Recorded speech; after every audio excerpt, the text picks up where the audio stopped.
নারায়ণী নমস্তুতে Durga Puja global excellence 2024। এই মুহূর্তে আমরা দাঁড়িয়ে রয়েছি বোসপুকুর শীতলা মন্দিরে। এই দুর্গোৎসব কমিটি এবছরে তাদের থিম তৈরি করেছে সঞ্চয়। দেখুন, আমার ঠিক পেছনে রয়েছে লক্ষ্মীর ভান্ডার, যেখানে আগেকার দিনের গৃহবধূরা টাকা জমাতো। আসুন আমরা আস্তে আস্তে আপনাদের দেখাতে থাকি সঞ্চয় থিমটা কি। এইখানে দেখুন, প্রত্যেকটার মধ্যে আমরা দেখতে পাচ্ছি মাটির ছোঁয়া। এখানে কোনো রকমের প্লাস্টিক বা অন্য কোনো জিনিস ইউজ করা হয়নি।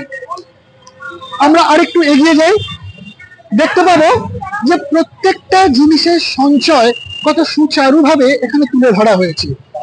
সঞ্চয় করা হয়েছে আমাদের প্রাচীন ঐতিহ্য, তার এই যে পুরনো জিনিসপত্র, পুরনো ফার্নিচার আমরা দেখতে পাচ্ছি, পুরনো গ্রামোফোন, এইগুলো দিয়ে তারা সিম্বলাইজ করেছে যে সঞ্চয় শুধু টাকার হয় না, সঞ্চয় ঐতিহ্যেরও হয়। আমরা একটু ঘুরে আরেকবার দেখে নেব।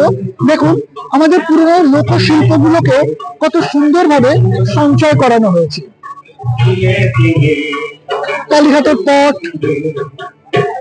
তারপরে দরবা, যা প্রায় আজকে দিনের প্রজন্ম ভুলেই গেছে।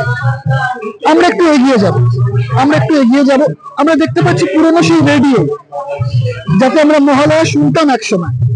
এই রেডিওটা আজকাল হয়তো কারোর বাড়িতে পাওয়াই যায় না, খুব গুটি কয়েক বাড়িতে, কারণ আমরা সবাই অ্যান্ড্রয়েডে অভ্যস্ত। এখানে রয়েছে টেলিফোন, প্রথম যুগের, যার বাড়িতে থাকতো তার স্ট্যাটাস বেড়ে যেত। তাই এইসব সঞ্চয় করে মা মৃন্ময়ী থেকে চিন্ময়ী হয়ে উঠেছেন এনাদের এখানে। পেছনের এই যে পুরো ডিজাইনটা আপনারা দেখতে পাচ্ছেন, এটা ডেডিকেট করা হয়েছে এনাদের যত গৃহবধূ আছে তাদের।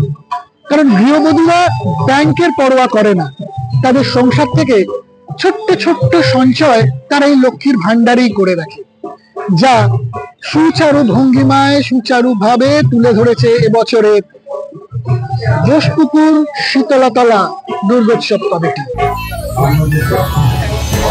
বোসপুকুরের শীতলা মন্দির দুর্গোৎসব কমিটি। আমি মিঠুকে এবং উদয়দাকে বলবো, প্লিজ আপনার অ্যাওয়ার্ডটা তুলে দিন।